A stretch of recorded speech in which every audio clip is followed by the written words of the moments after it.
Hello friends, welcome back to my channel. ಎಲ್ಲರೂ ಹೇಗಿದ್ದೀರಾ? ಇವತ್ತು ಯಾವುದೇ ಕಿಚನ್ ಟಿಪ್ಸ್ನ ಶೇರ್ ಮಾಡ್ತಾ ಇಲ್ಲ. ಇವತ್ತು ನಾನು ವೆಯ್ಟ್ ಲಾಸ್ ಜರ್ನಿ ಬಗ್ಗೆ ಶೇರ್ ಮಾಡ್ತಾ ಇದ್ದೀನಿ. ವೆಯ್ಟ್ ಲಾಸ್ ಮಾಡ್ಕೊಳ್ಳೋಕ್ಕೆ ತುಂಬ ಟಿಪ್ಸ್ ಇರುತ್ತೆ, ಅದ್ರ ಬಗ್ಗೆ ನಾನು ಮಾತಾಡೋಕ್ಕೆ ಹೋಗಲ್ಲ. ಪರ್ಸ್ನಲ್ ಆಗಿ ನಾನೇನು ಫಾಲೋ ಮಾಡಿದ್ದೆ, ಯಾವುದು ವರ್ಕ್ ಆಯಿತು ಯಾವುದು ವರ್ಕ್ ಆಗಿಲ್ಲ, ಅದ್ರ ಬಗ್ಗೆ ನಿಮಗೆ ಒಂದು ಇನ್ಫಾರ್ಮೇಷನ್ನ ಶೇರ್ ಮಾಡೋಕ್ಕಿದ್ದೀನಿ. ಸೊ ಈ ವಿಡಿಯೋ ತುಂಬಾ ಯೂಸ್ಫುಲ್ ಆಗಿರುತ್ತೆ. ತುಂಬ ಜನ ವೆಯ್ಟ್ ಲಾಸ್ ಮಾಡ್ಕೋಬೇಕಂತ ಇರೋರಿಗೆ ಈ ವಿಡಿಯೋ ಯೂಸ್ಫುಲ್ ಆಗಿರುತ್ತೆ. ಸೊ ಈ ವಿಡಿಯೋನ ಪೂರ್ತಿಯಾಗಿ ನೋಡಿ, ಆಗ ನಿಮಗೆ ಕ್ಲಿಯರ್ ಆಗಿ ಅರ್ಥ ಆಗುತ್ತೆ. ಫಸ್ಟ್ ಹೇಳಬೇಕಂದ್ರೆ, ಈ ಕೊರೋನಾ ಟೈಮಲ್ಲಿ ನನ್ನ ವೆಯ್ಟ್ ಜಾಸ್ತಿ ಆಗೋಕ್ಕೆ ಶುರುವಾಯಿತು. ಏನು ಕೆಲಸ ಮಾಡಿದೆ, ತುಂಬ ತಿನ್ಕೊಂಡು ಕೂತ್ಕೊಂಡ್ಬಿಟ್ಟೆ. ಆವಾಗ ನನ್ನ ವೆಯ್ಟ್ ಫಾಸ್ಟಾಗಿ ಇನ್ಕ್ರೀಸ್ ಆಗ್ತಾ ಇತ್ತು. ಈ ವೆಯ್ಟ್ ಇನ್ಕ್ರೀಸ್ ಆಗೋದು ಎಷ್ಟು ಫಾಸ್ಟ್ ಆಗುತ್ತೆ ಅಂದರೆ ನಮಗೆ ಗೊತ್ತಾಗಲ್ಲ, ಬೇಗ ದಪ್ಪ ಆಗಿಬಿಡ್ತೀವಿ. ಇದರಿಂದ ನನಗೆ ಹಾರ್ಮೋನಲ್ ಇಂಬ್ಯಾಲೆನ್ಸ್ ಕೂಡ ಆಗ್ತಾ ಇತ್ತು, ಹೇರ್ ಫಾಲ್ ಆಗ್ತಾ ಇತ್ತು, ನನ್ನ ಹೆಲ್ತ್ ಪ್ರಾಬ್ಲಮ್ಸ್ ಕೂಡ ಬರ್ತಾ ಇತ್ತು. ಸೊ ಅವಾಗ ನಾನು ಡಿಸೈಡ್ ಮಾಡಿಕೊಂಡೆ, ಹೇಗಾದರೂ ಮಾಡಿ ನಾವು ವೆಯ್ಟ್ ಲಾಸ್ನ ಮಾಡ್ಕೋಬೇಕಂತ. ಸೊ ನಾನು ಫಸ್ಟ್ ಏನು ಮಾಡಿದೆ ಅಂದರೆ ಡಯಟಿಂಗ್ ಮತ್ತು ಈ ಫಾಸ್ಟಿಂಗ್ ಏನು ಮಾಡ್ತಾಯಿದ್ದೆ ಅಂದರೆ, ಬೆಳಗ್ಗಿಂದ ರಾತ್ರಿ ತನಕ ಊಟ ಏನು ತಿಂದಿಲ್ಲ, ಬರೀ ಹಣ್ಣು ಮತ್ತು ತರಕಾರಿಗಳನ್ನ ಜ್ಯೂಸ್ ಹಾಕಿ ತಿನ್ನೋದು, ಇಲ್ಲಾಂದರೆ ಹಾಗೆ ಇಡಿಯಾಗಿ ತಿಂತಾ ಇದ್ದೆ. ಸೊ ಇದನ್ನು ಮಾಡಿಬಿಟ್ಟು ನಿಜವಾಗ್ಲೂ ಹೇಳಬೇಕಂದ್ರೆ ನನಗೆ ತುಂಬಾ ಸುಸ್ತಾಗ್ತಾ ಇತ್ತು, ಒಂದು ಎನರ್ಜಿ ಇರಲಿಲ್ಲ, ಯಾವುದು ಕೆಲಸ ಮಾಡೋಕ್ಕಾಗ್ತಾ ಇರಲಿಲ್ಲ, ಟಯರ್ಡಾಗಿ ಫೀಲ್ ಆಗ್ತಾ ಇತ್ತು. ಇದನ್ನು 2 ದಿವಸಕ್ಕೆ ಫಾಲೋ ಮಾಡಿಬಿಟ್ಟು ಸ್ಟಾಪ್ ಮಾಡಿಬಿಟ್ಟೆ, ಇದು ಬೇಡಪ್ಪ ಅಂತ ನಮ್ಗೆ ಆಗಲ್ಲ ಅಂತ. ಸೊ ನೆಕ್ಸ್ಟ್ ನಾನು ಏನು ಮಾಡಿದೆ ಅಂದರೆ, ಯೂಟ್ಯೂಬ್ ವೀಡಿಯೋಸ್ನೆಲ್ಲ ಸರ್ಚ್ ಮಾಡ್ತಾ ಇದ್ದೆ, ಹೇಗೆ ಫಾಸ್ಟಾಗಿ ವೆಯ್ಟ್ ಲಾಸ್ ಮಾಡ್ಕೋಬೇಕು ಅಂತ. ಸೊ ಆವಾಗ ನನಗೆ ಒಂದು ಚಾನಲ್ ಪರಿಚಯ ಆಯಿತು. ಅದು ಯಾವ ಚಾನಲ್ ಅಂದರೆ ರಾಬರ್ಟಾಸ್ ಜಿಮ್ ಅಂತ. ನೋಡಿ, ಈ ಚಾನಲ್ ಬೇಕಿದ್ರೆ ನೀವು ಸರ್ಚ್ ಮಾಡಿ ನೋಡ್ಕೋಬೋದು. ಒಂದು ವಿಷಯ ಹೇಳಬೇಕಂದ್ರೆ, ಈ ಚಾನಲ್ ಬಗ್ಗೆ ನಾನು ಯಾವುದೋ ಸ್ಪಾನ್ಸರ್ ವಿಡಿಯೋ, ಪ್ರಮೋಷನ್ ವಿಡಿಯೋ ಮಾಡ್ತಾ ಇಲ್ಲ. ಇದು ನನ್ನ ಪರ್ಸ್ನಲ್ ಸ್ಟೋರಿನ ಶೇರ್ ಮಾಡ್ತಾ ಇದ್ದೀನಿ. ತುಂಬ ಜನಕ್ಕೆ ಅದೂ ಡೌಟ್ ಇರುತ್ತೆ, ಸೊ ಅದಕ್ಕೆ ಕ್ಲಿಯರ್ ಮಾಡ್ಕೋತೀನಿ.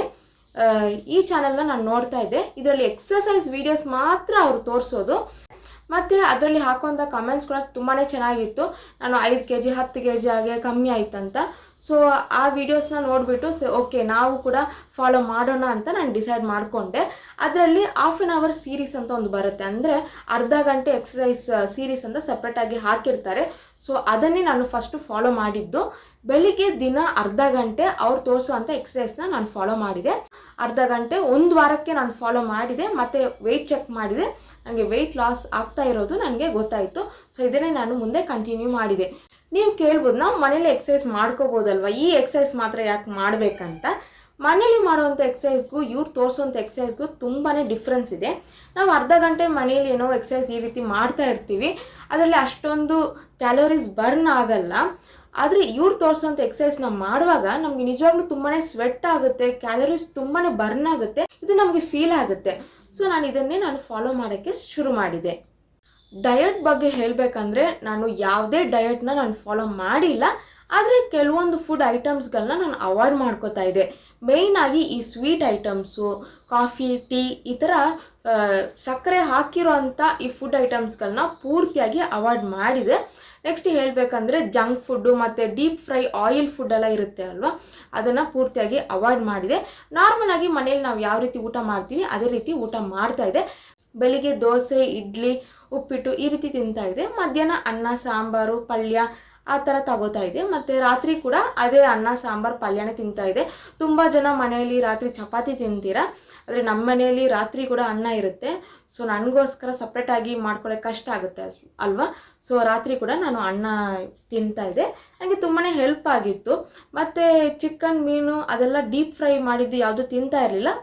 ಯಾವಾಗಾದರೂ ಒಂದು ಸಲ ಚಿಕನ್ ಸಾರು, ಮೀನು ಸಾರು ಆ ಥರ ನಾನು ತಿಂತಾ ಇದ್ದೆ. ಆದರೆ ಒಂದು ಸ್ಟ್ರಿಕ್ಟ್ ಡಯಟು ಆ ರೀತಿ ನಾನು ಏನು ಫಾಲೋ ಮಾಡಿಲ್ಲ. ಇದೇ ಅನ್ನ, ಸಾಂಬಾರು, ಪಲ್ಯ ಇದನ್ನೇ ತಿನ್ಕೊಂಡು ನಾನು ಹೋಗ್ತಾ ಇದ್ದೆ. ಕೊರೋನಾ ಟೈಮಲ್ಲಿ ನಾನು ವೆಯ್ಟ್ ಚೆಕ್ ಮಾಡುವಾಗ 70 kg ಇದ್ದೆ, 70 kgs ಇದ್ದೆ.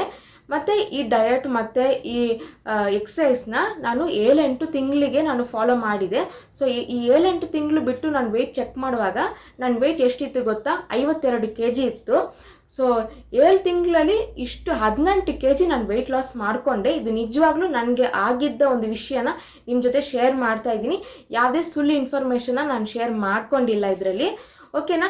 ಇನ್ನೊಂದು ವಿಷಯ ಹೇಳಬೇಕಂದ್ರೆ, ನನಗೆ ಹಾರ್ಮೋನಲ್ ಇಂಬ್ಯಾಲೆನ್ಸ್ ಇತ್ತಂತ ಹೇಳಿದೆ ಅಲ್ವಾ, ಅದಕ್ಕೆ ನಾನು ಫ್ಲ್ಯಾಕ್ಸ್ ಸೀಡು ಮತ್ತು ಈ ಪಂಪ್ಕಿನ್ ಸೀಡು, ಅಗಸೆ ಬೀಜ ಮತ್ತು ಪಂಪ್ಕಿನ್ ಸೀಡನ್ನ ನಾನು ತಗೋತಾ ಇದ್ದೆ. ಇದನ್ನು ನನಗೆ ಕಂಟಿನ್ಯೂಸ್ ಆಗಿ ಫಾಲೋ ಮಾಡೋಕ್ಕೆ ಆಗಿಲ್ಲ, ಬರೀ 1 ತಿಂಗಳಿಗೆ ನಾನು ಇದನ್ನು ತಿಂದೆ ಅಷ್ಟೇ. ಆದರೆ ಈ ಎಕ್ಸಸೈಸ್ ಅನ್ನೋದು ಮೇಯ್ನಾಗಿ ನಾನು ಹೇಳೋದಂದರೆ, ಈ ಎಕ್ಸಸೈಸ್ ಅದು ನನಗೆ ತುಂಬಾ ವರ್ಕ್ ಆಯಿತು. ಎಲ್ರಿಗೂ ಇದು ವರ್ಕ್ ಆಗುತ್ತೆ. ತುಂಬ ಜನ ಹೇಳ್ತಾರೆ ನಾವು ಎಕ್ಸಸೈಸ್ ಮಾಡದೆ ವೆಯ್ಟ್ ಲಾಸ್ ಮಾಡ್ಕೋಬೋದಂತ. ಅದೆಲ್ಲ ಅಷ್ಟು ಹೆಲ್ತಿ ಇರುತ್ತೆ ಅಂತ ನನಗೆ ಗೊತ್ತಿಲ್ಲ. ಆದರೆ ಈ ಎಕ್ಸಸೈಸಿಂದ ನಾವು ವೆಯ್ಟ್ ಲಾಸ್ ಮಾಡಿಕೊಂಡ್ರೆ ನಮಗೆ ಕೂಡ ಒಂಥರ ಎನರ್ಜೆಟಿಕ್ ಆಗಿ ಫೀಲ್ ಮಾಡ್ತೀವಿ, ದಿನ ಒಂಥರ ಫ್ರೆಶ್ ಆಗಿ ಫೀಲ್ ಮಾಡ್ತೀವಿ, ಆರೋಗ್ಯವಾಗಿ ನಾವು ವೆಯ್ಟ್ ಲಾಸ್ನ ಮಾಡ್ಕೋಬೋದು.